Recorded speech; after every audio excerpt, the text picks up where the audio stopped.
Usman top top করে চোখের পানি ছেড়ে কান্দে। আমার মদিনার কামলিওয়ালা নবী আমার মতো উসমানকে রাসূল গানি উপাধি দিলেন। আর ওই উপাধিটা যখন দেওয়া হয়েছিল তখন ইসলামের পক্ষে যেই যুদ্ধটা হয়েছিল এই যুদ্ধের নাম ছিল মুতার যুদ্ধ। এই মুতার যুদ্ধে হযরত উসমান গানি উপাধি লাভ করেছিলেন।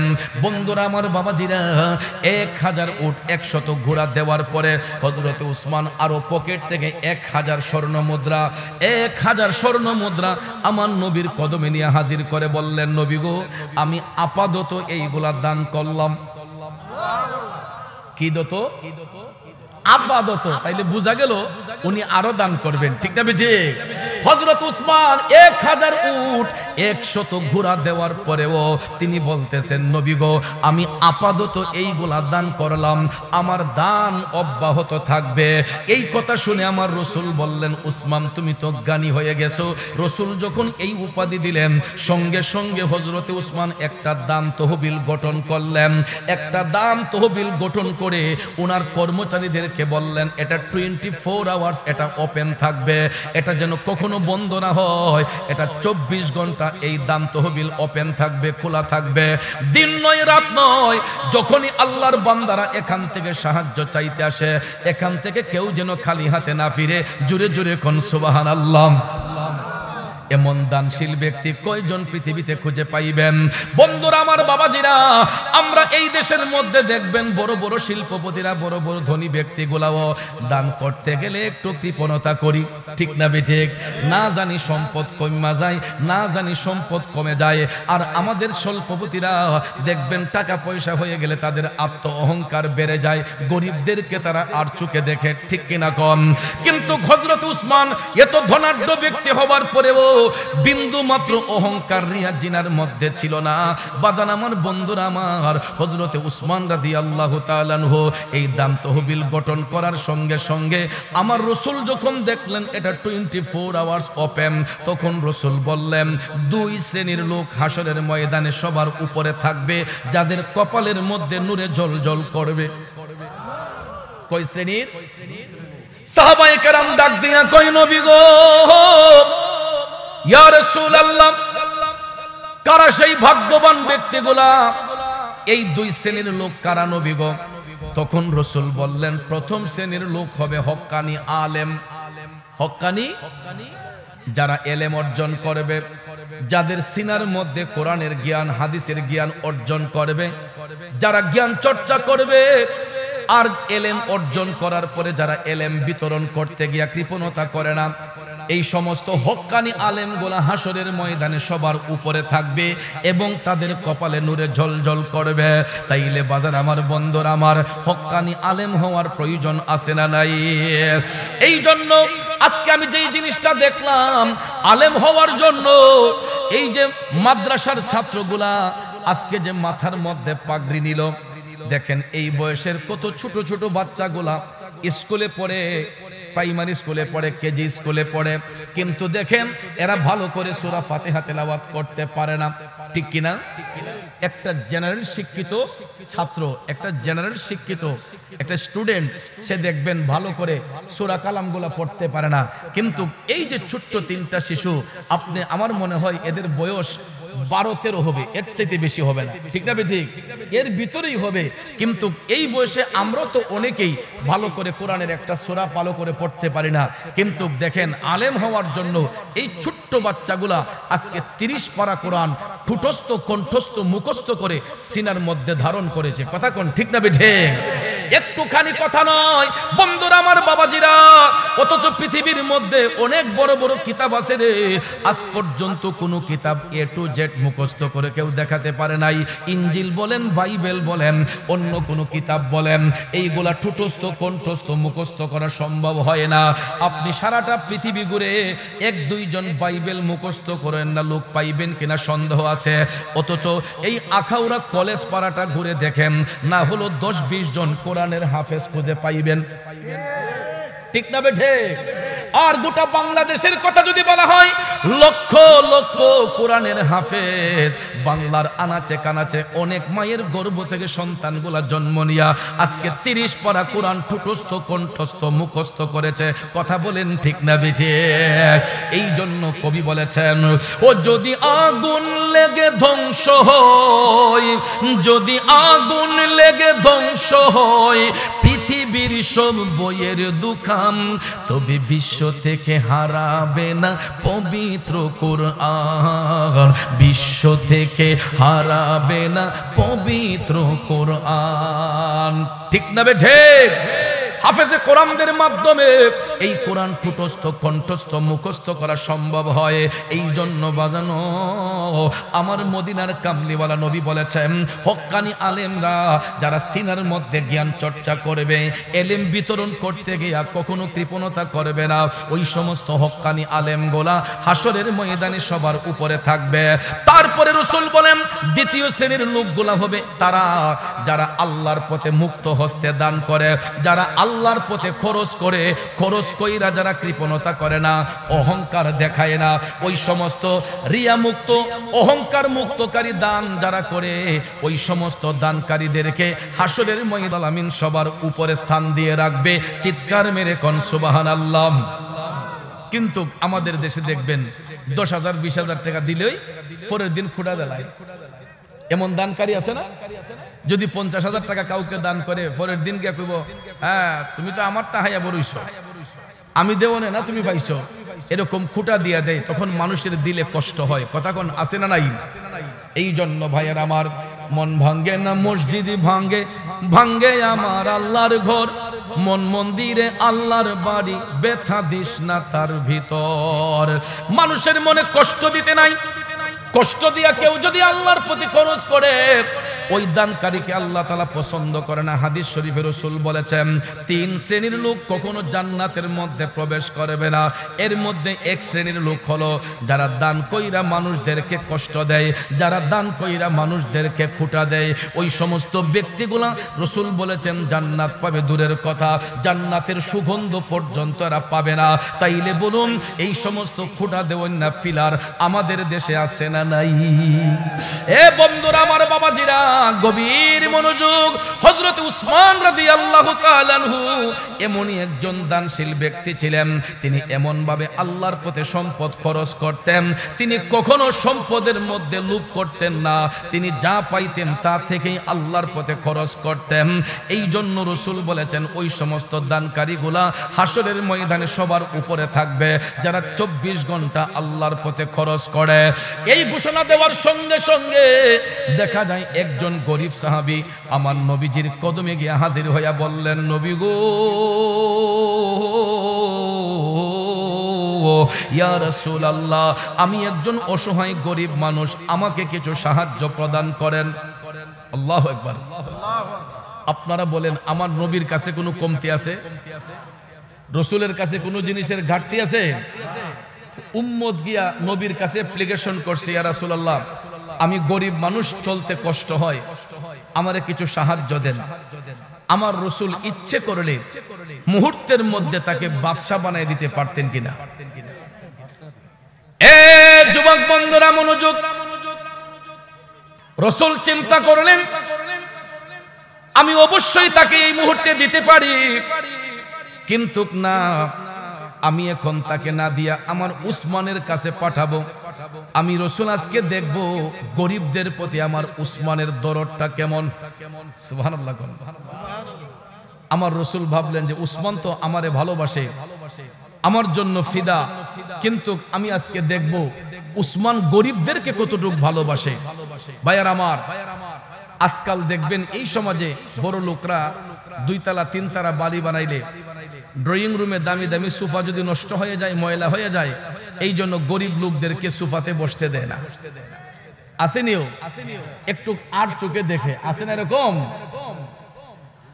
বন্ধুরা আমার, আমার মদিনার কামলিওয়ালা নবী মুহূর্তের মধ্যে দিতে পারতেন, কিন্তু রাসূল বললেন না, আমি আজকে দেখব গরিবদের প্রতি আমার উসমানের উদারতাটা কেমন।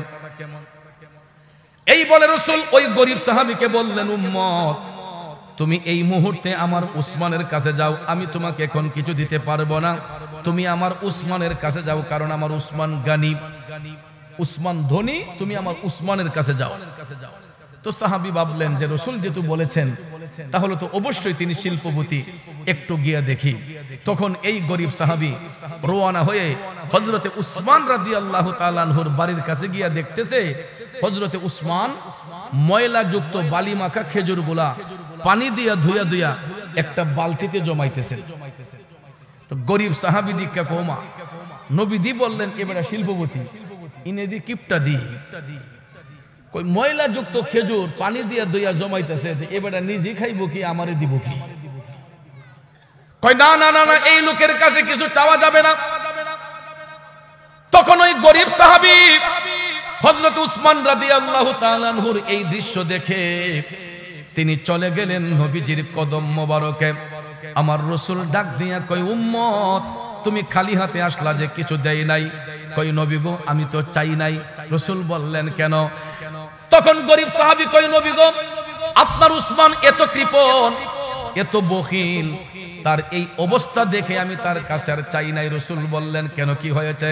সাহাবী বলতেছেন নবী গো ময়লাযুক্ত খেজুরগুলো আপনার উসমান পানি দিয়া ধুইয়া ধুইয়া বালতিতে জমাইতেছে, সে নিজেই খাইব কি আমারে দিব কি? এই জন্য আমি তার কাছে কিছু চাই নাই, চলে এসেছে। আমার দয়াল নবী তখন মুস্কি মুস্কি হাইসা বলতেছেন উম্মত তুমি তো আমার উসমান সম্পর্কে ধারণাই নাই, আমার উসমান সম্পর্কে তুমি বুঝবা কি? যাও তুমি আবার আমার উসমানের কাছে যাও, সেখানে গেলে পাইবা। তখন সাহাবী দ্বিতীয়বার আবার রওনা হলেন হযরত উসমান রাদিয়াল্লাহু তাআলা আনহুর বাড়ির দিকে। যাইতে যাইতে যাইতে যাইতে গো সাহাবী যখন হযরত উসমান রাদিয়াল্লাহু তাআলা আনহুর বাড়িতে গেলেন, বাড়িতে ঢোকার আগেই উনি শুনতেছেন হযরত উসমান কারে যেন বকাবকি করতেছেন, খুব মিজাজ দেখাচ্ছেন। কই কিতারে আজকে দিবেন মিজাজ গরম? কই দেখি তো ঘটনা কি? বাড়ির ভিতর ঢুইকা দেখে হযরত উসমান ওনার ঘরের কর্মচারীদেরকে ইচ্ছেমতো বকাবকি করতেছেন। কারণটা কি? কারণ হলো এই কর্মচারীরা কুপির সলতা বাড়াই দিছে। কুপি চিনেন? বাচ্চারা চিনবে না, কারণ কুপির ব্যবহার তো এখন বিলুপ্ত। কুপির ব্যবহার এখন বিলুপ্ত, বাচ্চাগুলা এরা কেরাসিন তেলও চিনে না, কুপি চিনবো কেমনে? আগে তো মনে করেন কুপির ব্যবহার ছিল হারিকেন বা ল্যাম্পের মধ্যে, কুপির মধ্যে আসরের আগে কেরাসিন তেল আইনা জমা করে রাখতে হইছে, সন্ধ্যার সময় এই বাতি দেওয়ান লাগছে, কথা কোন ঠিক না? এই জন্য কুপি বাচ্চারা চিনবে না, যেটাকে বাতি বলা হয়, বাতি জ্বালাইবার জন্য। এখন উসমানের ঘরের কর্মচারীরা কুপির সলতা বাড়াই দিছে। এখন কি তেল বেশি জ্বলবে না কম জ্বলবো? তখন বেশি তেল খরচ হবে, এই জন্য বাড়াইয়া দেওয়ার কারণে তিনি ওনার কর্মচারীদেরকে ধমক দিলেন যে তোমরা বাড়াইয়া দিলা কেন? বন্ধুরা আমার, এর মানে তাই নয় যে হযরত উসমান কৃপণ, কারণ ইসলাম অপচয়কারীকে পছন্দ করে না, ঠিক না ঠিক? আপনার আমার কোটি টাকা থাকতে পারে, তাই বলে আমরা এটা অপব্যবহার করব, হইতে পারে না। প্রয়োজন ব্যতি রেখে ওভার এক্সেস খরচ করা যাবে না, কথা কোন ঠিক কিনা? প্রয়োজনের বাইরে ওভার এক্সেস খরচ করা যাবে না। আমাদের দেশে দেখবেন কিছু কিছু হারাম খোর আছে, হারাম খাই আবার এইগুলা খরচ করতে দ্বিধাবোধ করে না, হারাম রাস্তায় ব্যয় করে, আসেনি? বন্ধুরা আমার, বাবাজিরা, আর হালাল সম্পদ যারা উপার্জন করে, হালাল পথে যেই সম্পদটা আসে ওই সম্পদটা দেখবেন খরচ করতে গেলেও বড় মায়া লাগে, ঠিক না ঠিক? আপনি কষ্ট করে যখন একটা জিনিস যখন আপনি অর্জন করবেন, আপনি দেখবেন এইটা খরচ করতে গেলেও আপনার একটা দরদ হয়, মায়া হয়। আর যদি রেডিমেড পাইয়ালাম, ওই যে বান্ডিলগুলা একটার পর একটা পাইয়ালাম রেডিমেড, তখন দেখবেন এই বান্ডিলগুলা পাইতেও দেরি লাগে না, দিতেও দেরি লাগে না, কথা কোন ঠিক না ঠিক? বন্ধুরা আমার, এইগুলা আসে যেইভাবে যায়ও সেইভাবে, কিন্তু হালাল পথে সম্পদ যখন আসে, হালাল কাজে যখন বের হয়, হালাল পথে সম্পদ যখন আসে, হালাল কাজে যখন ব্যয় করা হয়, তখন দেখবেন এটা আসতে গেলেও দরদ লাগে, যাইতে গেলেও একটা দরদ লাগে, ঠিক না বেটে? হযরত উসমান তো ব্যবসায়ী, তিনি তো হারাম ব্যবসা করতেন না, তিনি হালাল পথে ব্যবসা করতেন। ব্যবসার সম্পদগুলা তিনি অপচয় করা পছন্দ করতেন না, এই জন্য তিনি কর্মচারীদেরকে বলতেছেন তোমরা সলতাটা বাড়াইয়া দিলা কেন, এটা কমাইয়া দাও।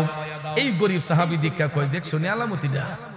কয় এত বড় শিল্পপতি সামান্য একটু তেল খরচ করছে এর লেগা কর্মচারীরে ফদাইয়া দুমা তুলছে, কয় আমি যদি এই অবস্থায় থাকতাম আমি জীবন আমার কর্মচারী এটা করলাম নইলে। এই জন্যই তো এই লোকের কিছু নাই। বাবাজিরা আমার, বন্ধুরা আমার, হযরত উসমান রাদিয়াল্লাহু তাআলা আনহু কর্মচারীদেরকে এই শিক্ষার দ্বারা বুঝাইলেন যে অপচয়কারীকে আল্লাহ পছন্দ করে না। তখন ওই গরিব সাহাবী এই অবস্থা দেখা কই মাগো, ওই এই লোকের মেজাজ যেই গরম, এই রাগের মাথায় এখন গিয়ে আবার কিছু চাইলে আমার আবার উল্টা ধমক দিব, এই ডরে কিছু চাই নাই, আবার চলে গেছে নবীজির কদম মোবারকে। আমার রাসূল ডাক দিয়া কই উম্মত আজকে দি খালি ফিরে আসলা, কই নবী গো আপনার উসমানের এত রাগ নবী গো, গরের কর্মচারীরা সামান্য কুপির সলতা বাড়ায়া দেওয়ার কারণে এদেরকে এমন ধমক দিছে, আমি ভয়ে কিছু চাই নাই নবী গো, দৌড়ায় আপনার উসমানের বাড়ি থেকে পলাই আসছে। আমার নবী মুস্কি মুস্কি হাসলেন।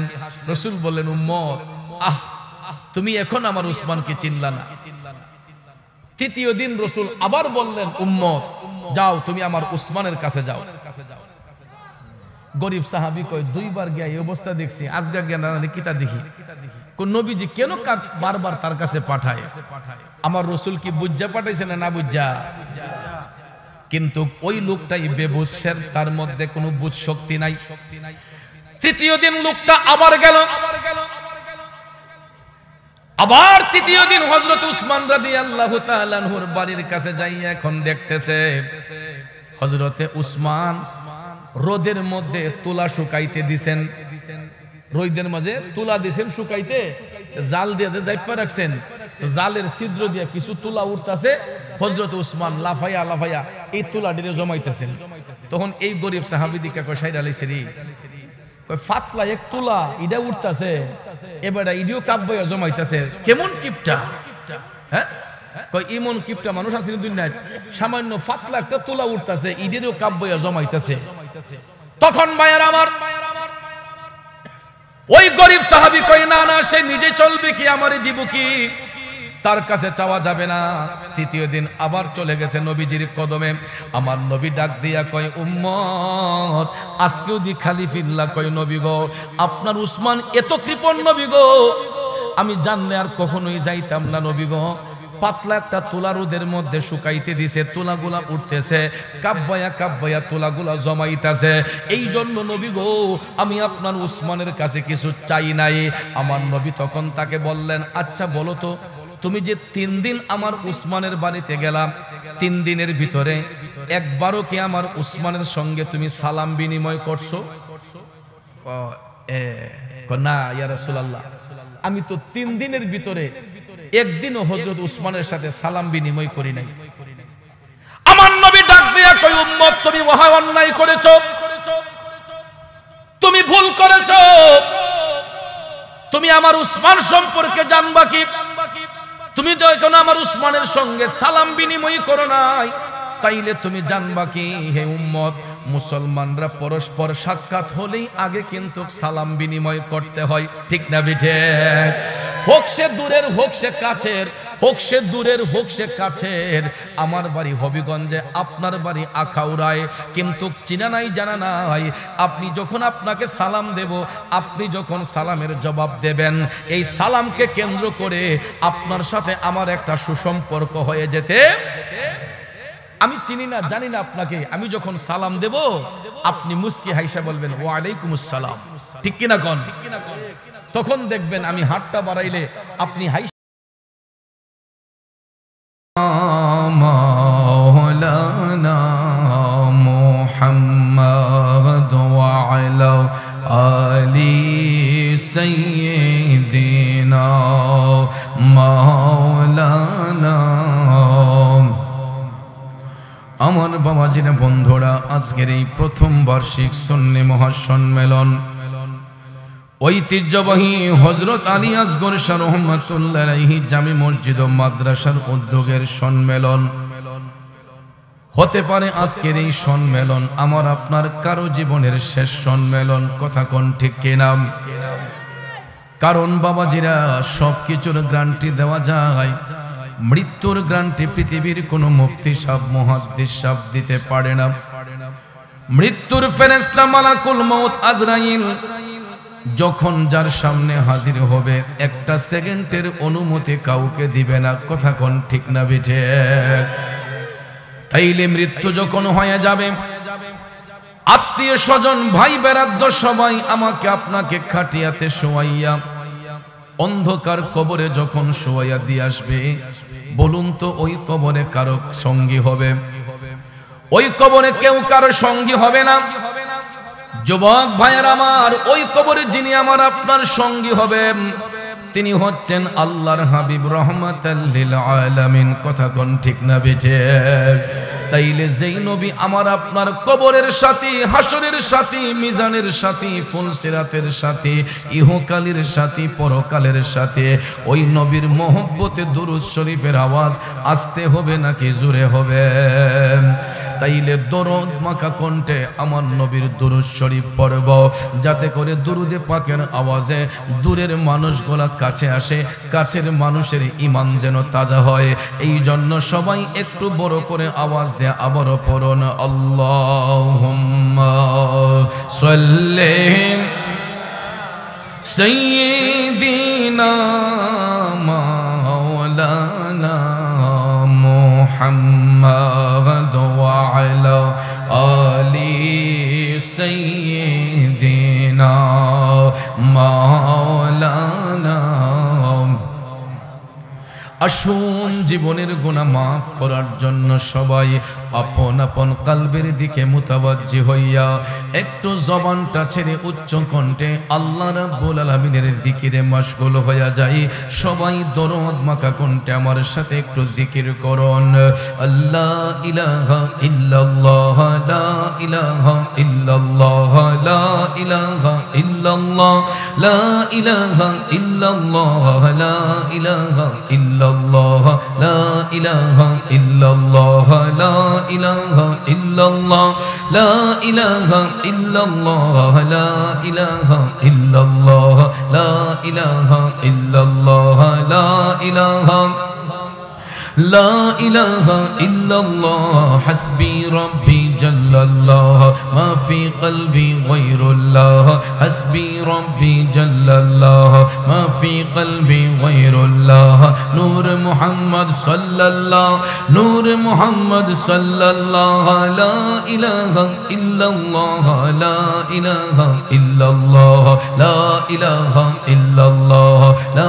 موجود إلا الله لا مقصود إلا الله لا مشهود إلا الله لا معبود إلا الله لا إله إلا الله لا إله جر لا إله إلا الله لا إله إلا الله لا إله إلا الله لا إله إلا الله لا إله Oh la ilaha illallah la ilaha illallah la ilaha la ilaha illallah Muhammadur Rasulullah sallallahu alayhi wasallam।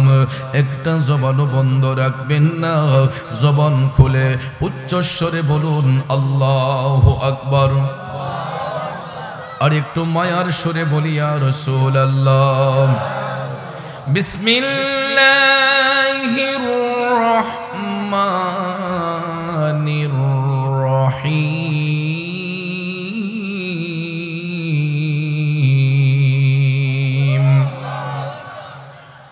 الذين ينفقون أموالهم في سبيل الله ثم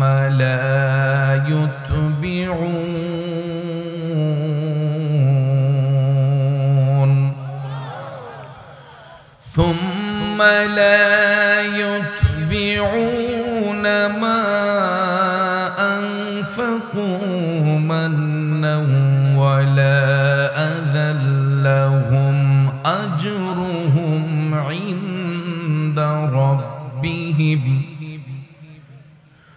ولا خوف عليهم ولا هم يحزنون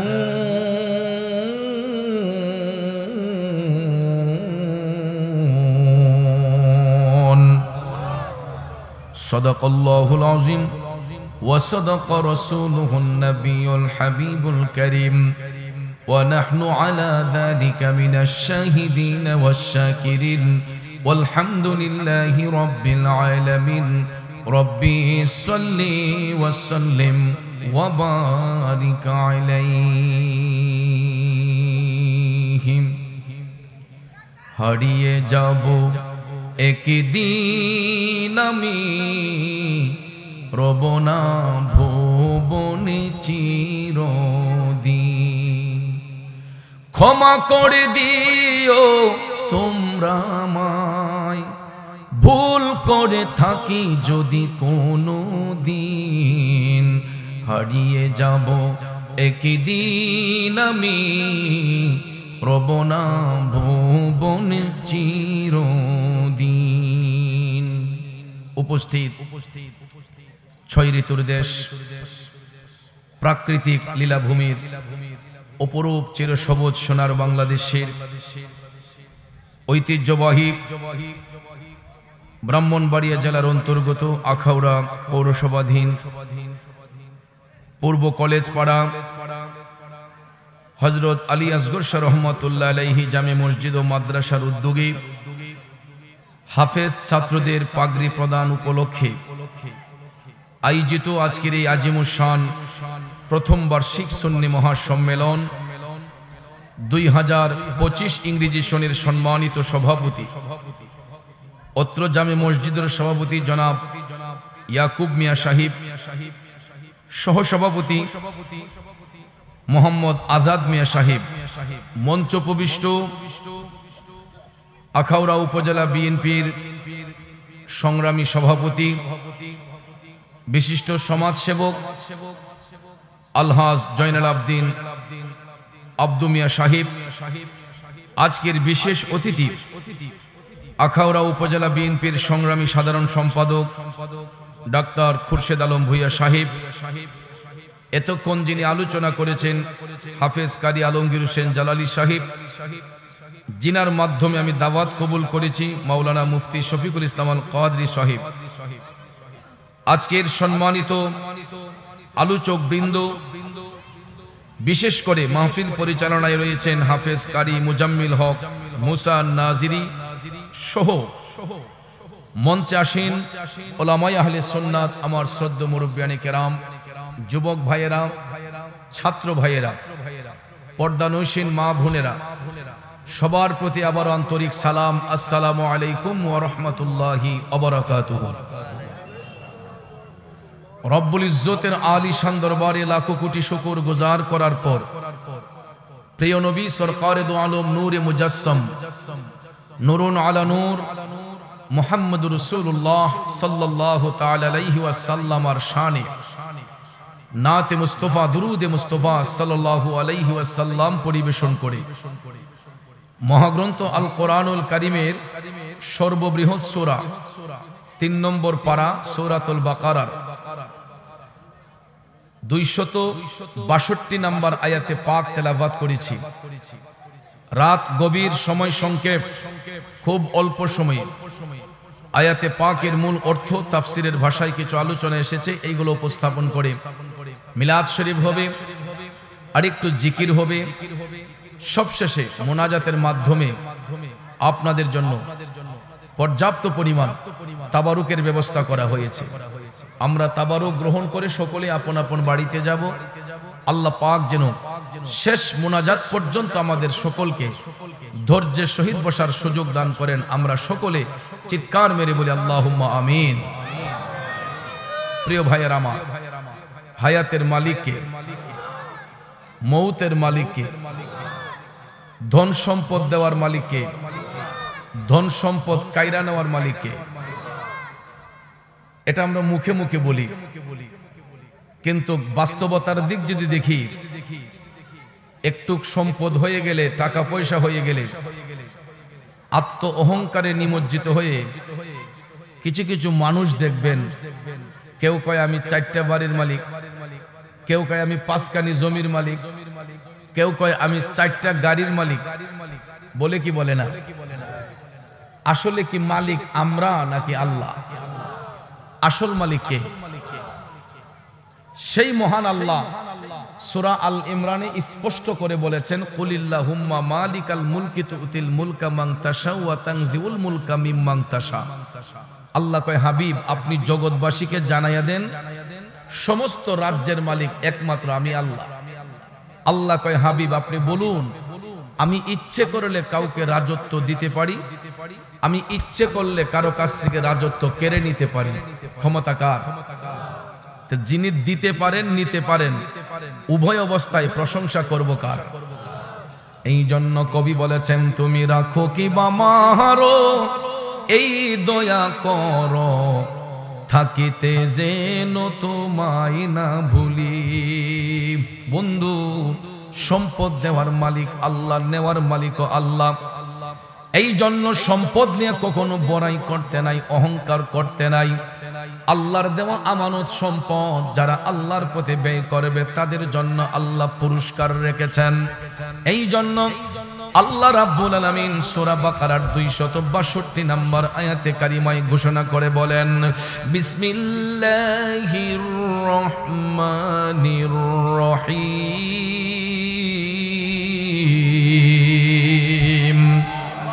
আল্লাযীনা ইউনফিকুনা আমওয়ালাহুম ফি সাবিলিল্লাহি সুম্মা লা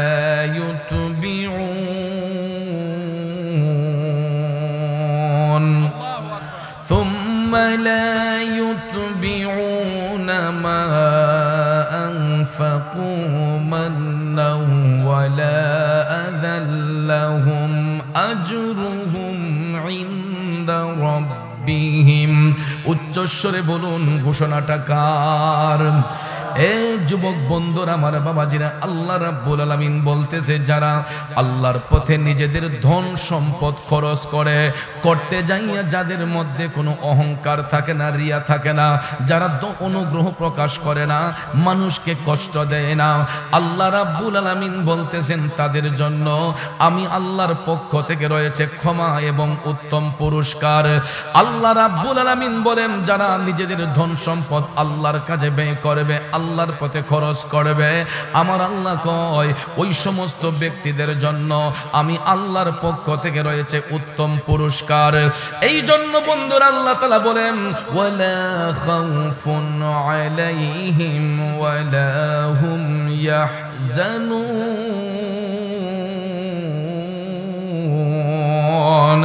এরা কখনো চিন্তিত হবে না, পেরেশান্বিত হবে না, কারণ ওই সমস্ত ব্যক্তিদের হেফাজত করবেন আল্লাহ। তাইলে বলুন, সম্পদ আল্লাহর দেওয়া আমানত, ওই সম্পদ খরচ করব কার পথে? জোরে কোন, খরচ করব কার পথে? করলে কি লাভ হবে নাকি লস হবে? এ আখাউড়ার বাবাজিরা, এ নবীর প্রেমিকেরা, কিন্তু আমরা খরচ করব দূরের কথা, সম্পদ অর্জন করার পরে কিছু কিছু মানুষের মধ্যে অহংকার, রিয়া চলে আসে। কিন্তু বাজান রে, আমার আল্লাহ চাইলে দিতে পারে, চাইলে আল্লাহ নিতেও পারে। কথা কোন ঠিক কিনা? কারণ সম্পদ নিয়ে যদি বড়াই করা যাইতো, সম্পদ নিয়ে যদি অহংকার করা যাইতো, সবচাইতে বেশি অহংকার করতে পারতেন আমার নবীর প্রিয় সাহাবী হযরতে উসমান যুন্নুরান রাদিয়াল্লাহু তাআলা আনহু। ঠিক না বিঠে? আল্লাহ রাব্বুল আলামিন হযরতে উসমান রাদিয়াল্লাহু তাআলা আনহুকে এত পরিমাণ সম্পদ দান করেছিলেন, তিনি যদি ইচ্ছে করতেন অর্ধেকটা মদিনা শরীফ তিনি কিনে ফেলতে পারতেন। ঠিক না বিঠে? এত ধনাঢ্য ব্যক্তি ছিলেন, এত সম্পদের মালিক ছিলেন, তিনি ইচ্ছে করলে অর্ধেকটা মদিনা শরীফ কিনে ফেলতে পারতেন। আল্লাহ এমন পরিমাণ সম্পদ ওনাকে দান করেছেন। কিন্তু হযরতে উসমান এত সম্পদের মালিক হবার পরেও, এত সম্পদের মালিক হবার পরেও সব সময় আমার মদিনার কামলিওয়ালা নবীর কদমে পড়ে থাকতেন, আমার নবীর গোলামিতে মাশগুল থাকতেন। বন্ধুরে, গভীর মনোযোগ। ইসলামের প্রথম যুগে যখন মুসলমানদের সংখ্যা ছিল একেবারে কম, বাচ্চারা তোমরা কথা বলবা না, ইসলামের প্রথম যুগে যখন মুসলমানদের সংখ্যা একেবারে কম ছিল, ওই মুহূর্তে কাফেররা ষড়যন্ত্র করতেছে মুসলমানদেরকে নিধন করবে। নাউজুবিল্লাহ কোন কাফেররা ষড়যন্ত্র করতেছে মুসলমানদেরকে মেরে ফেলবে। এক পর্যায়ে সমস্ত ইহুদি নাসারারা মিলে এরা ঐক্যবদ্ধ হলো, আমার দয়াল নবীকে তারা কতল করে ফেলবে। কিন্তু ভাইয়ের আমার, বন্ধুর আমার, আল্লাহ রাব্বুল আলামিন এটা কখনো হতে দিবেন না।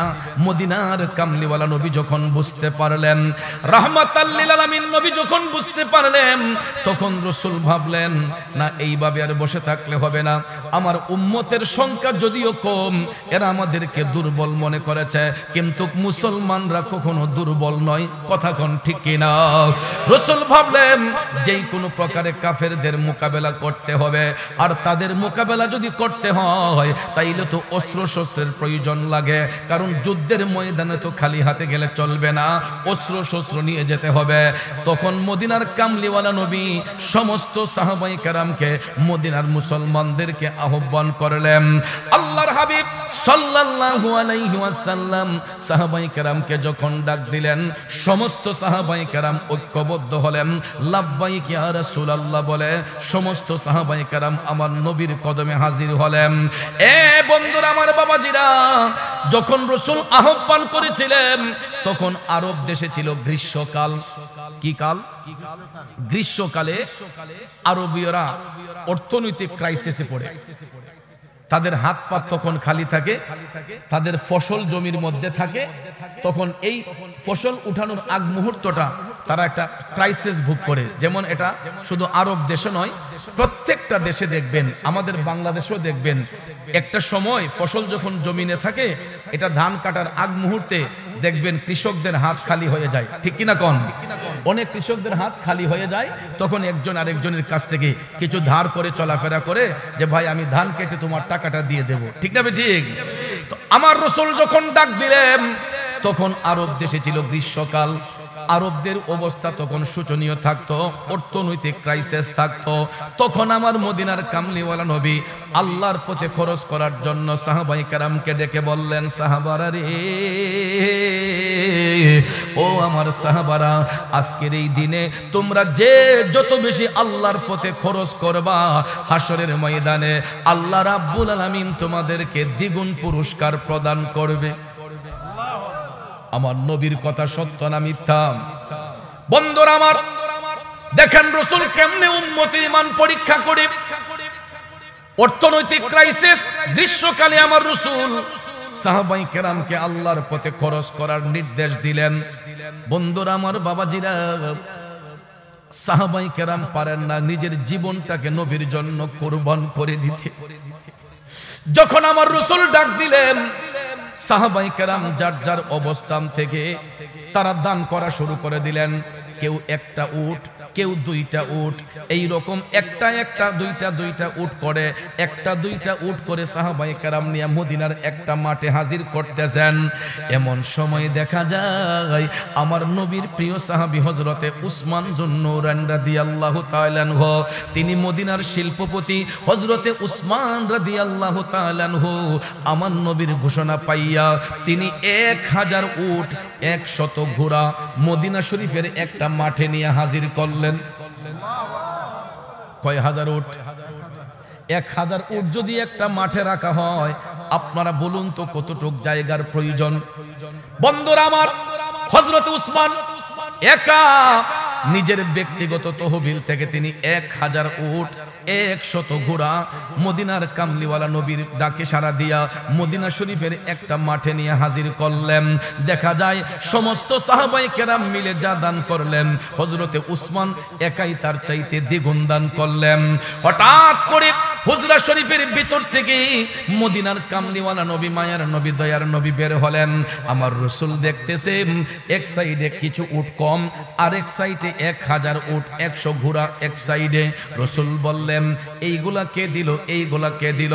তখন সাহাবায়ে কেরাম ডাক দিয়া কই, নবী গো, আমরা সবাই মিল্লা এইগুলা দান করলাম, আর আপনার উসমান একাই এই সবগুলা দান করলেন। রাসূল কয়, আমার উসমান কোথায়? তখন দেখা যায় হযরতে উসমান নবীজির নবীজির পিছনে দাঁড়ানো, তিনি সামনে আইসা জোরহাত করে হাজির হইয়া গেলেন। আমার রাসূল ডাক দিয়া কই, উসমান, উসমান রে, তুমি তো জ্ঞানী হয়ে গেছো। সুবহানাল্লাহ। জ্ঞানী এটা আরবি এবং ফার্সি ভাষার সংমিশ্রণে ঘটিত, যার বাংলা অর্থ হলো ধনবান ব্যক্তি। আমার রসুল হযরত উসমান রাদিয়াল্লাহু তাআলা আনহুর এই দান দেখে রসুল বললেন, উসমান তুমি তো জ্ঞানী হয়ে গেছো, ধনী হয়ে গেছো। আপনারা বলুন, রসুল এই কথা বলাতে হযরত উসমান উনি খুশি হওয়ার কথা না বেজার হওয়ার কথা? অবশ্যই খুশি হওয়ার কথা। আপনারা বলুন, হযরত উসমানের এই কথা শোনার পরে অহংকার বাড়ার কথা না কমার কথা? কিন্তু ভাইয়ের আমার, বন্ধুরা আমার, রসুল যখন বললেন উসমান তুমি জ্ঞানী হয়ে গেছো, হযরত উসমান তখন টপ টপ করে চোখের পানি ছাইরা কান্না শুরু করে দিলেন।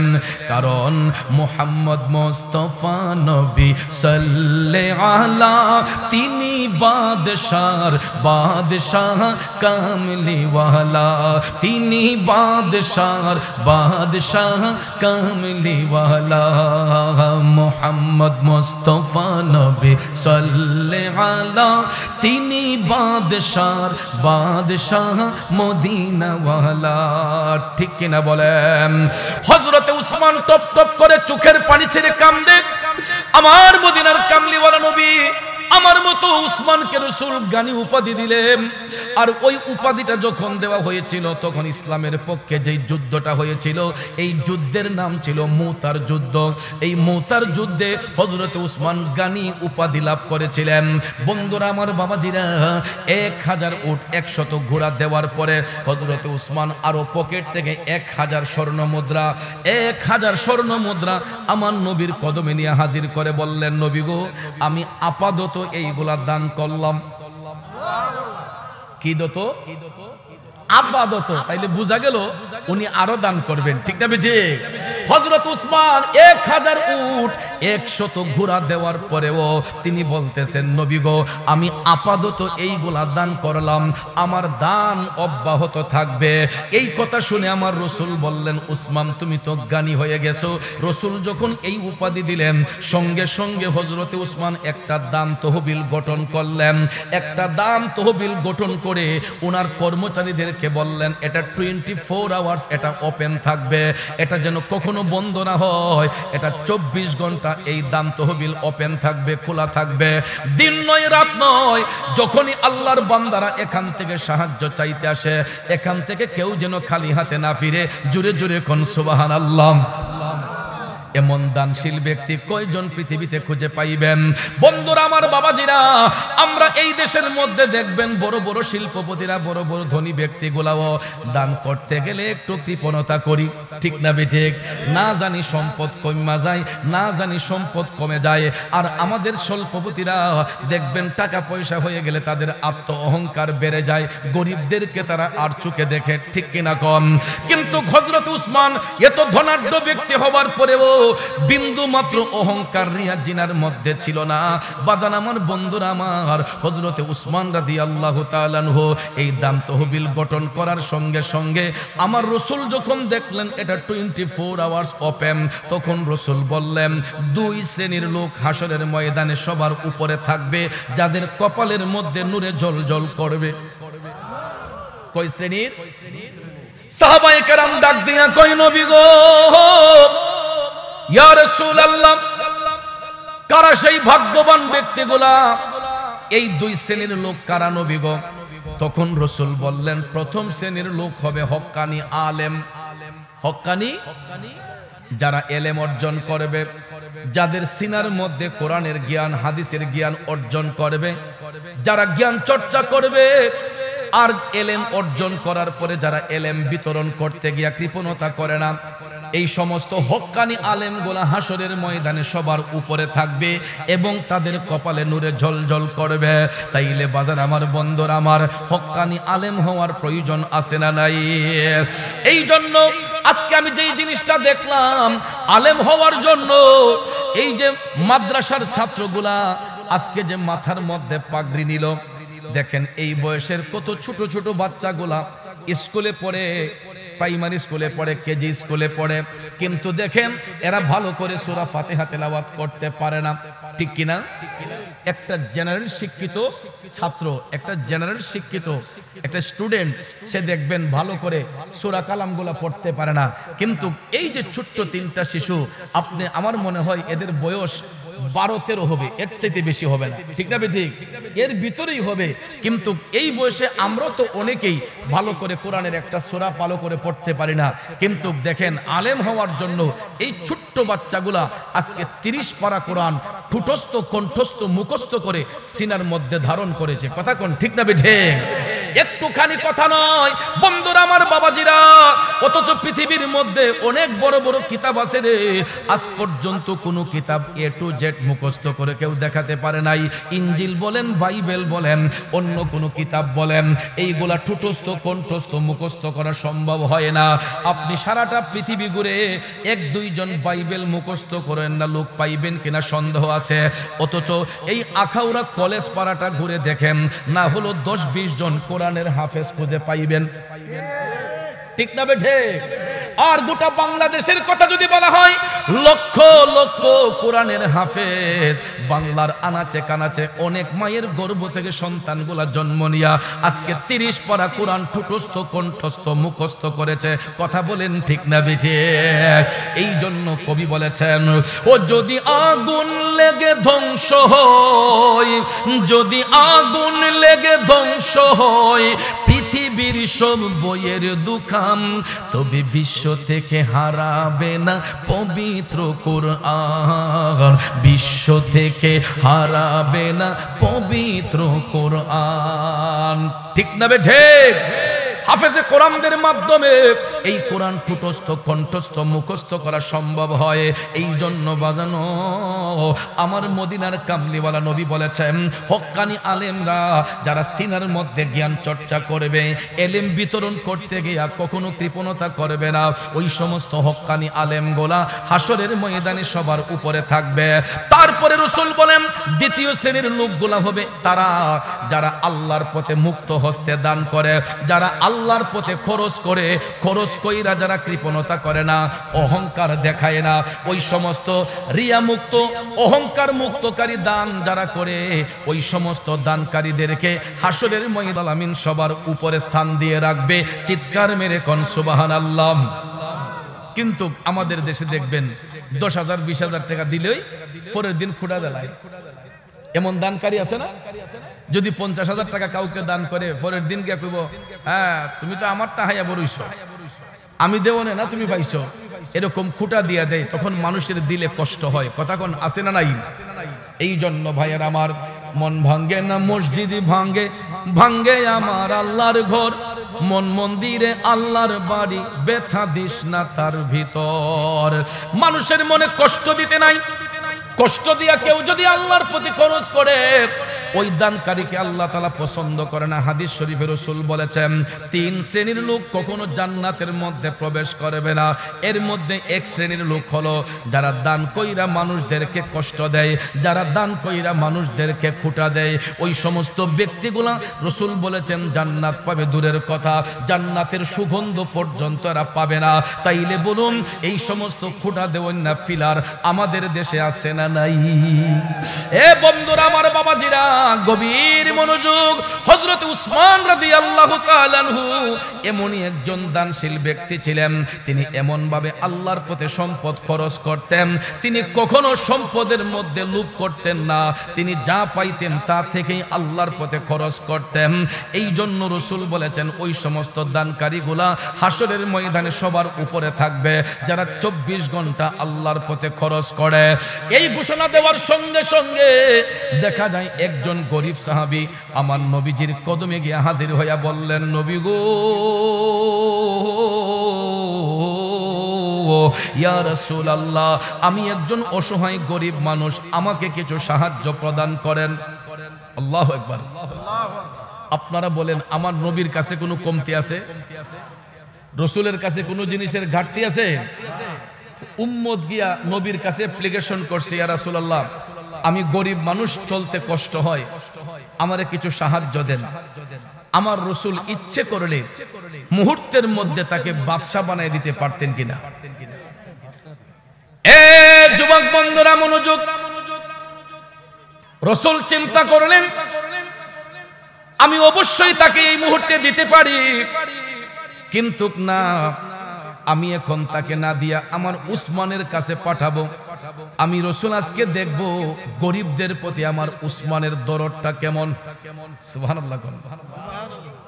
আমার রাসূল ভাবলেন যে উসমান তো আমারে ভালোবাসে, আমার জন্য ফিদা, কিন্তু আমি আজকে দেখব উসমান গরিবদেরকে কতটুকু ভালোবাসে। ভাইয়ার আমার, আজকাল দেখবেন এই সমাজে বড় লোকরা 2 তলা 3 তলা বাড়ি বানাইলে ড্রয়িং রুমে দামি দামি সোফা যদি নষ্ট হয়ে যায়, ময়লা হয়ে যায়, এই জন্য গরিব লোকদেরকে সোফাতে বসতে দেয় না। আসেনিও একটু আর চোখে দেখে আসেন এরকম। বন্ধুরা আমার মদিনার কামলিওয়ালা নবী মুহূর্তের মধ্যে দিতে পারতেন, কিন্তু রাসূল বললেন না, আমি আজকে দেখব গরিবদের প্রতি আমার উসমানের উদারতাটা কেমন। এই বলে রাসূল ওই গরিব সাহাবীকে বললেন, উম্মত তুমি এই মুহূর্তে আমার উসমানের কাছে যাও, আমি তোমাকে এখন কিছু দিতে পারবো না, তুমি আমার উসমানের কাছে যাও, কারণ আমার উসমান গানি, উসমান ধনী, তুমি আমার উসমানের কাছে যাও। তো সাহাবী ভাবলেন যে রাসূল যেহেতু বলেছেন তাহলে তো অবশ্যই তিনি শিল্পপতি, একটু গিয়ে দেখি। তখন এই গরিব সাহাবী রওনা হয়ে হযরতে উসমান রাদিয়াল্লাহু তাআলা আনহুর বাড়ির কাছে গিয়ে দেখতেছে হযরতে উসমান ময়লা যুক্ত বালি মাখা খেজুরগুলা পানি দিয়া ধুইয়া ধুইয়া একটা বালতিতে জমাইতেছেন। তো গরিব সাহাবী দিকা কোমা নবীজি বললেন, এবারে শিল্পপতি ইনেদি কিপটা দি কই ময়লা যুক্ত খেজুর পানি দিয়া ধুইয়া জমাইতেছে, যে এবারে নিজে খাইবো কি আমারে দিব কি? কই না না না, এই লোকের কাছে কিছু চাওয়া যাবে না। তখন ওই গরিব সাহাবী হযরত উসমান রাদিয়াল্লাহু তাআলা আনহুর এই দৃশ্য দেখে তিনি চলে গেলেন নবীজির কদম মোবারকে। আমার রাসূল ডাক দিয়া কই, উম্মত তুমি খালি হাতে আসলা যে, কিছু দেই নাই? কই নবী গো আমি তো চাই নাই। রাসূল বললেন কেন? তখন গরিব সাহাবী কই, নবী গো আপনার উসমান এত কৃপণ, এত বখিল, তার এই অবস্থা দেখে আমি তার কাছে আর চাই নাই। রাসূল বললেন কেন, কি হয়েছে? সাহাবী বলতেছেন, নবী গো ময়লা যুক্ত খেজুরগুলো আপনার উসমান পানি দিয়া ধুইয়া ধুইয়া বালতিতে জমাইতেছে, সে নিজেই খাইব কি আমারে দিব কি? এই জন্য আমি তার কাছে কিছু চাই নাই, চলে এসেছে। আমার দয়াল নবী তখন মুস্কি মুস্কি হাইসা বলতেছেন, উম্মত তুমি তো আমার উসমান সম্পর্কে ধারণাই নাই, আমার উসমান সম্পর্কে তুমি বুঝবা কি? যাও তুমি আবার আমার উসমানের কাছে যাও, সেখানে গেলে পাইবা। তখন সাহাবী দ্বিতীয়বার আবার রওনা হলেন হযরত উসমান রাদিয়াল্লাহু তাআলা আনহুর বাড়ির দিকে। যাইতে যাইতে যাইতে যাইতে গো সাহাবী যখন হযরত উসমান রাদিয়াল্লাহু তাআলা আনহুর বাড়িতে গেলেন, বাড়িতে ঢোকার আগেই উনি শুনতেছেন হযরত উসমান কারে যেন বকাবকি করতেছেন, খুব মিজাজ দেখাচ্ছেন। কই কিতারে আজকে দিবেন মিজাজ গরম? কই দেখি তো ঘটনা কি? বাড়ির ভিতর ঢুইকা দেখে হযরত উসমান ওনার ঘরের কর্মচারীদেরকে ইচ্ছে মতো বকাবকি করতেছেন। কারণটা কি? কারণ হলো এই কর্মচারীরা কুপির সলতা বাড়াই দিছে। কুপি চিনেন? বাচ্চারা চিনবে না, কারণ কুপির ব্যবহার তো এখন বিলুপ্ত। কুপির ব্যবহার এখন বিলুপ্ত, বাচ্চাগুলা এরা কেরাসিন তেল চিনে না, কুপি চিনবো কেমনে? আগে তো মনে করেন কুপির ব্যবহার ছিল হারিকেন বা ল্যাম্পের মধ্যে, কুপির মধ্যে আসরের আগে কেরাসিন তেল আইনা জমা করে রাখতে হইছে, সন্ধ্যার সময় এই বাতি দেওয়ান লাগছে। কথা কোন ঠিক না? এই জন্য কুপি বাচ্চারা চিনবে না, যেটাকে বাতি বলা হয়, বাতি জ্বালাইবার জন্য। এখন উসমানের ঘরের কর্মচারীরা কুপির সলতা বাড়াই দিছে। এখন কি তেল বেশি জ্বলবে না কম জ্বলবো? তখন বেশি তেল খরচ হবে, এই জন্য বাড়াইয়া দেওয়ার কারণে তিনি ওনার কর্মচারীদেরকে ধমক দিলেন যে তোমরা বাড়াইয়া দিলা কেন? বন্ধুরা আমার, এর মানে তাই নয় যে হযরত উসমান কৃপণ, কারণ ইসলাম অপচয়কারীকে পছন্দ করে না। ঠিক না ঠিক? আপনার আমার কোটি টাকা থাকতে পারে, তাই বলে আমরা এটা অপব্যবহার করব, হইতে পারে না। প্রয়োজন ব্যতি রেখে ওভার এক্সেস খরচ করা যাবে না। কথা কোন ঠিক কিনা? প্রয়োজনের বাইরে ওভার এক্সেস খরচ করা যাবে না। আমাদের দেশে দেখবেন কিছু কিছু হারাম খোর আছে, হারাম খাই আবার এইগুলা খরচ করতে দ্বিধাবোধ করে না, হারাম রাস্তায় ব্যয় করে। আসেনি বন্ধুরা আমার, বাবাজিরা?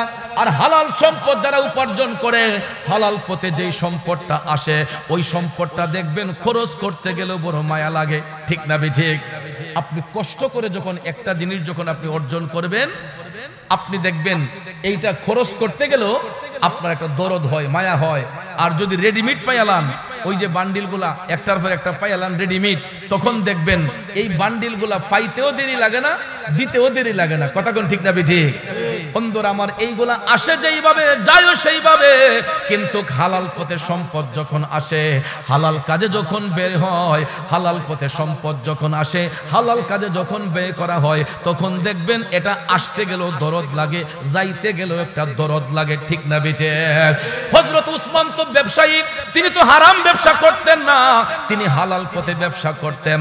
ব্যবসার সম্পদগুলা তিনি অপচয় করা পছন্দ করতেন না। এই জন্য তিনি কর্মচারীদেরকে বলতেছেন, তোমরা সলতাটা বাড়াইয়া দিলা কেন, এটা কমাইয়া দাও। এই গরিব সাহাবী দীক্ষা কই, দেখছো নি আলামতিটা? কয় এত বড় শিল্পপতি সামান্য একটু তেল খরচ করছে, এর লেগা কর্মচারীরে ফদাইয়া দুমা তুলছে।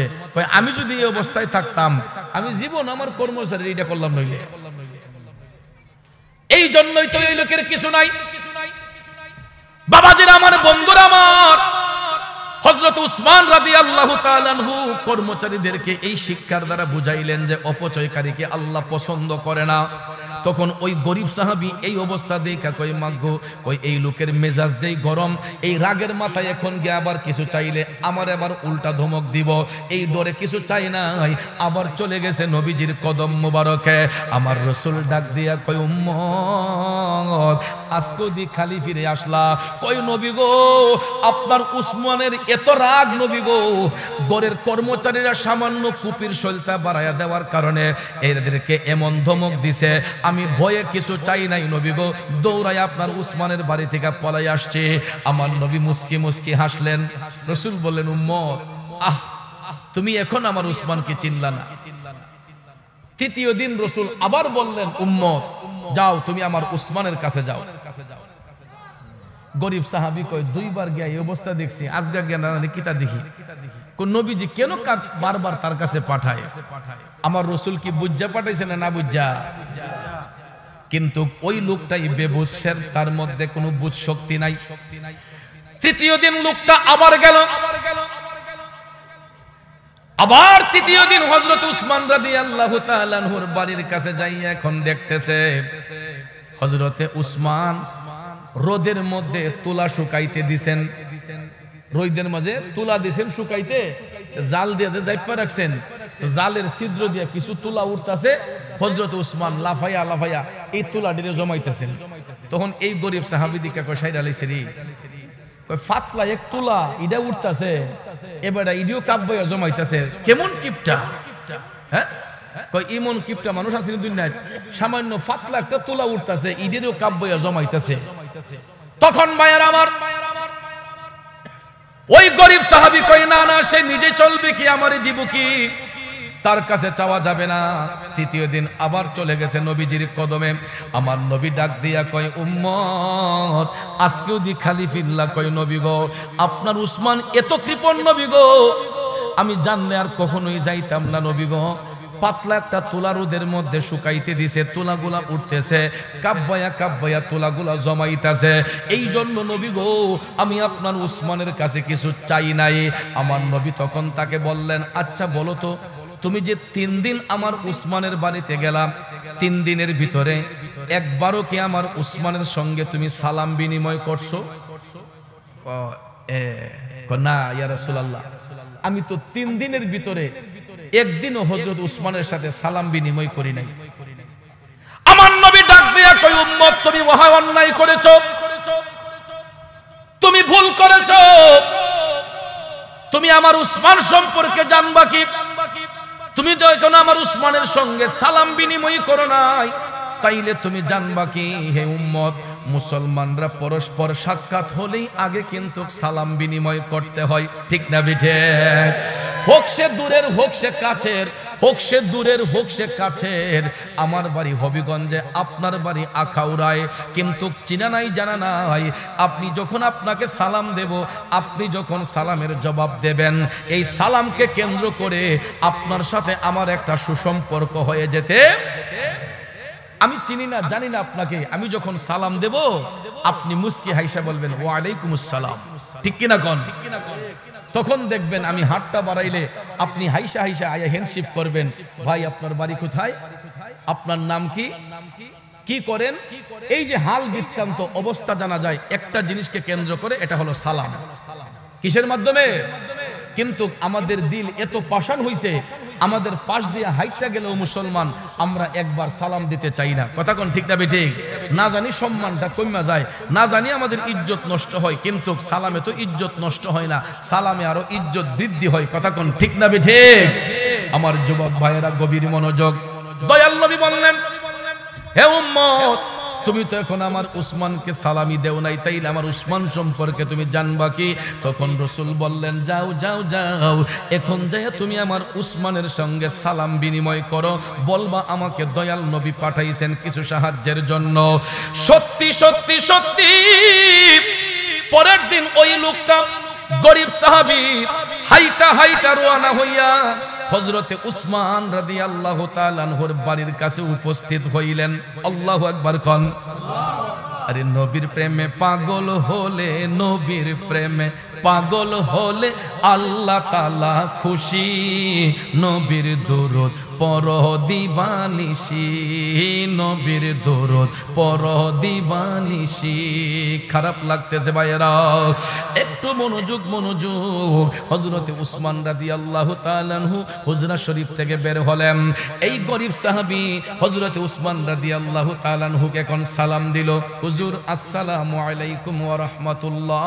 হযরতে উসমান সালামের জবাব দিয়ে বললেন, ভাই আমি ইতিপূর্বে 3 দিন দেখেছি আপনি আমার বাড়িতে আসছেন, কিন্তু আমি যখন আপনাকে খুঁজতে যাই গিয়ে দেখি আপনি আমার বাড়ির সীমানাতে নেই।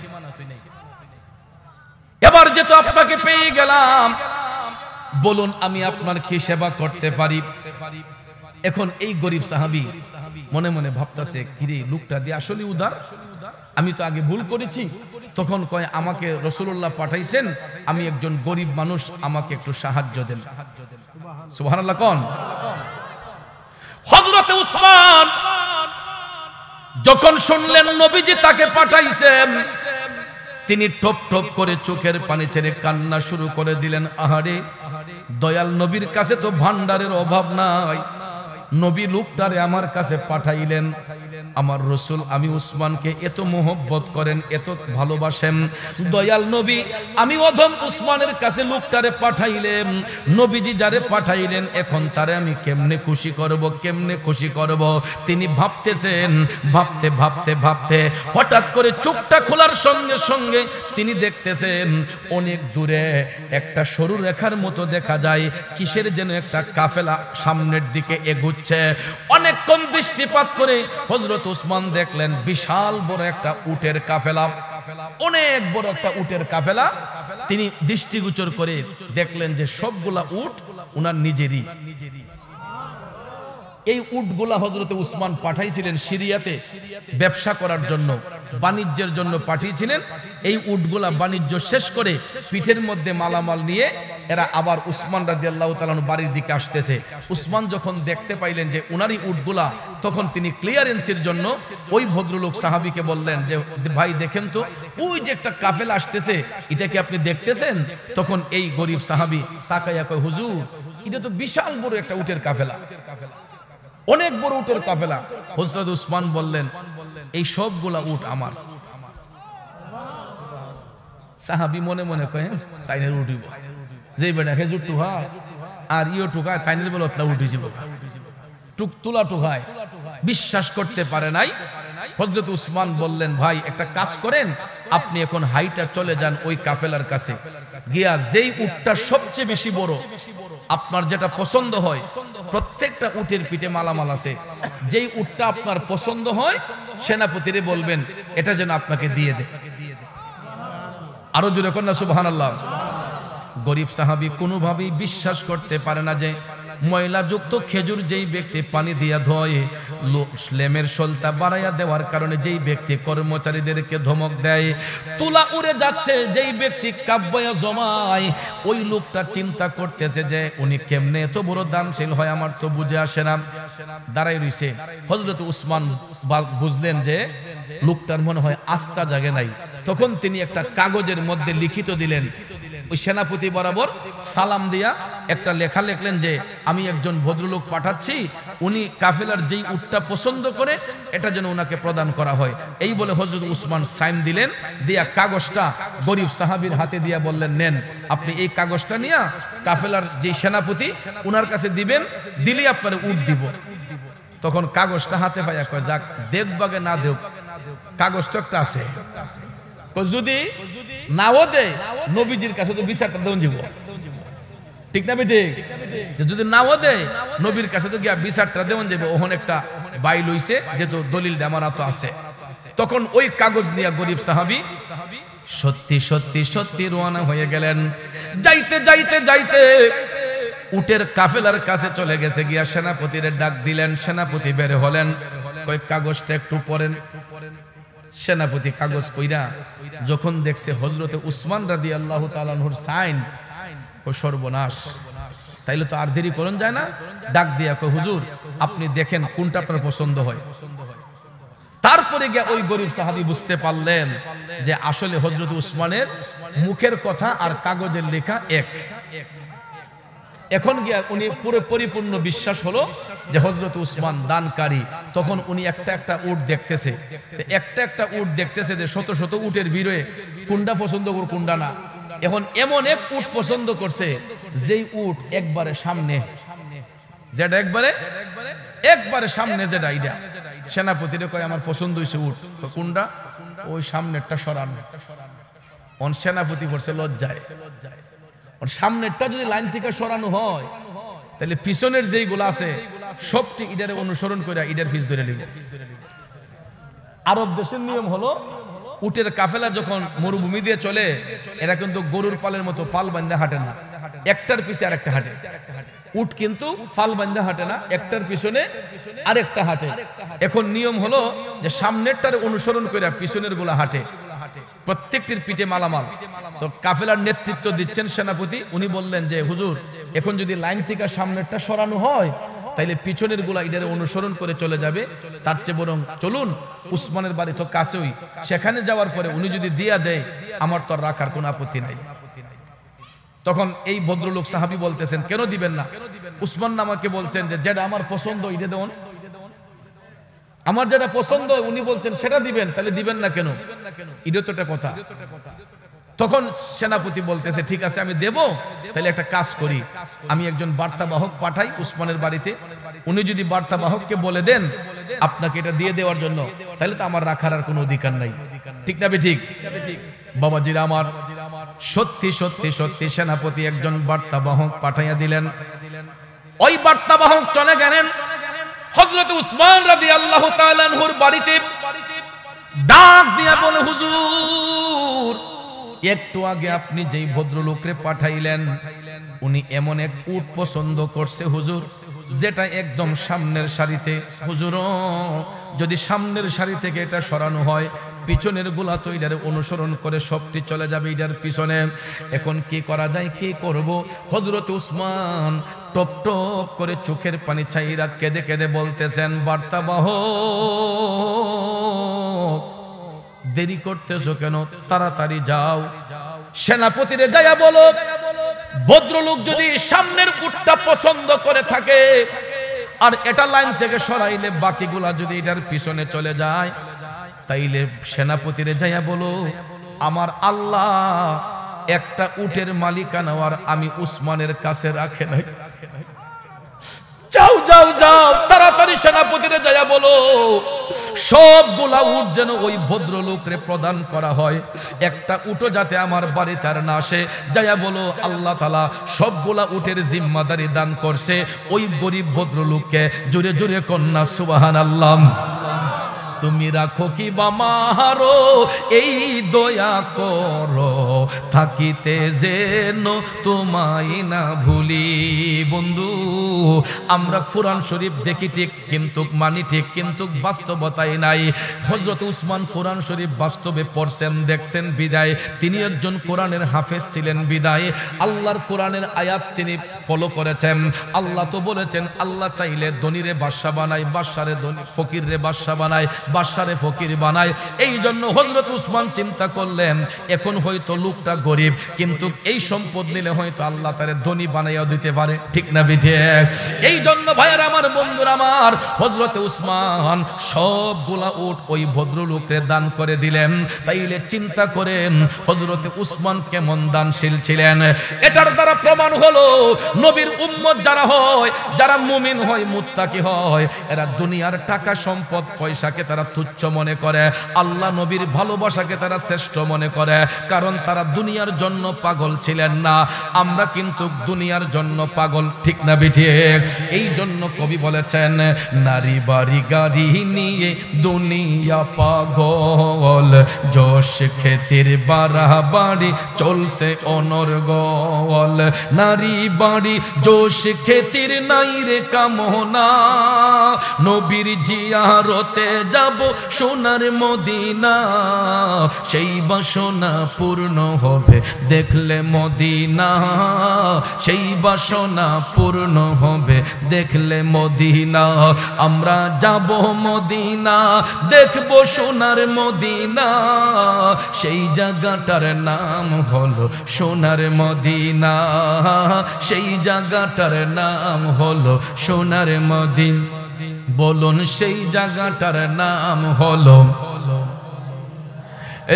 সেই জায়গাটার নাম হলো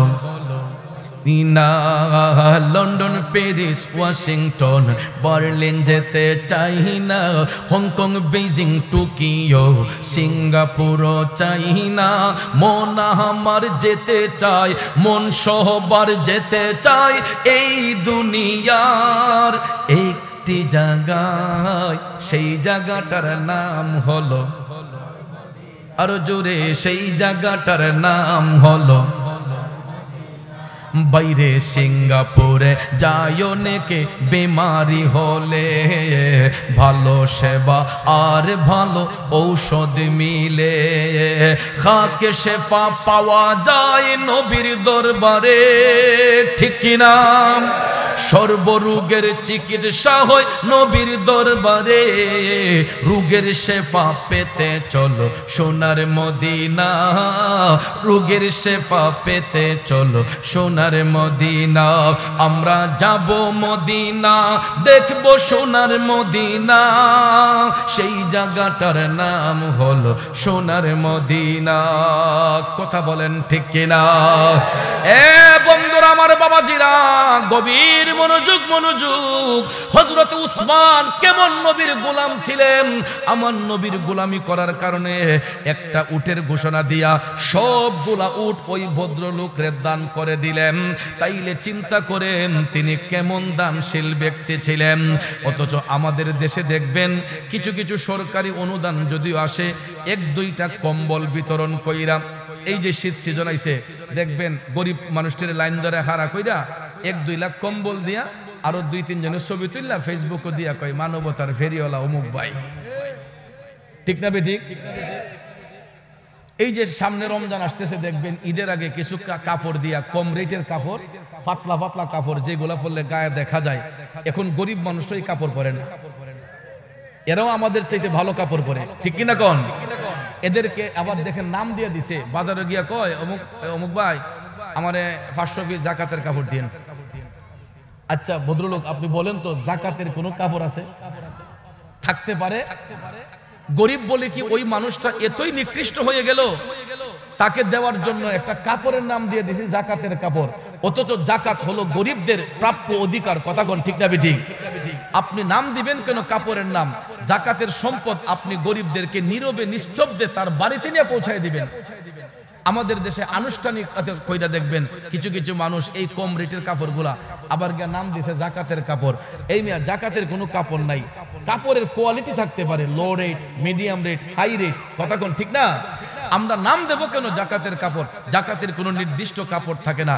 তারপরে দেখবেন এই লো রেটের কাপড়গুলো আইনা গরিব মানুষটির লাইন ধরে দাঁড় করাইয়া দেখবেন কয়েকটা কাপড় দিয়া উনি মানবতার ফেরিওয়ালা হয়ে গেছে। অথচ কইয়ের তেল দেয়া কই বাঁচতেছে, কইয়ের তেল দেয়া কই ভাসতেছে, উনি মানবতার ফেরিওয়ালা হয়ে গেছে। আছে না এরকম কিছু? আমার যুবক বন্ধুরা, মানবতার ফেরিওয়ালা যদি বলতে হয় হযরতে উসমান রাদিয়াল্লাহু তাআলা আনহুকে বলা যায়। মানবতার ফেরিওয়ালা যদি বলতে হয় হযরতে উসমান রাদিয়াল্লাহু তাআলা আনহু ছিলেন মানবতার ফেরিওয়ালা। এটা কেমনে দেখেন? এখনো দেখতে পাইবেন যদি মদিনা শরীফ যান। মদিনা শরীফ থেকে 5 কিলোমিটার দূরে একটা কূপের নাম হচ্ছে বীরে উসমান। একটা জায়গার নাম, এখানে একটা পানির কূপ আছে, এটার নাম বীরে উসমান। কষ্ট হইতেছে? মদিনা শরীফ থেকে 5 কিলোমিটার দূরে। যদি কেউ মদিনা শরীফ যান, আপনাদেরকে বলবো মদিনা শরীফ থেকে মাত্র 5 কিলোমিটার দূরে এই পানির কূপটার নাম হচ্ছে বীরে উসমান। তবে ইসলামের প্রথম যুগে এটা মুসলমানদের জিম্মায় ছিল না, এটা একটা ইহুদির জিম্মায় ছিল। কার জিম্মায়? তো ইহুদিরা কিন্তু সব সময় মুসলমানদের শত্রু, এটা জানেন? এই জন্য আল্লাহ তাআলা কোরআনের সূরা আল মায়েদার 51 নম্বর আয়াতে কারিমায় বলছেন যে হে মুমিনগণ, তোমরা ইহুদি খ্রিস্টানদেরকে তোমাদের বন্ধু বানাইও না। আল্লাহ কোরআনে বলে দিয়েছেন এরা সব সময় মুসলমানদের শত্রু। তো ওই ইহুদি মুসলমানদেরকে টাকা ছাড়া পানি দিত না। কি ছাড়া? টাকা দিলে তাদেরকে পানি দিত, টাকার পরিমাণে পানি দিত। এখন মুসলমানদের মধ্যে সবাই তো আর এবিলিটিওয়ালা না। অনেক সাহাবী আছে দুর্বল, যাদের অর্থ সম্পদ নাই, এরা টাকা দিয়ে পানি কিনতে পারে না। বড় লোক যারা আছে এরা হয়তো টাকা দিয়ে পানি কিনতে পারে, কিন্তু গরিব দুর্বল যারা, এরা তো টাকা দিয়ে পানি কিনতে পারে না। ঠিক কিনা বলেন? সমস্ত সাহাবায়ে কেরাম একত্রিত হইয়া তারা চলে গেলেন আমার দয়াল নবীর কদম মুবারকে। নবীজির কদম মুবারকে সালাম দিয়ে বলতেছেন, নবী গো, ইয়া রাসূলুল্লাহ, মায়ার নবী গো, আমরা তো পানির ক্রাইসিসে আছি নবী গো। ইহুদির কাছ থেকে টাকা আনতে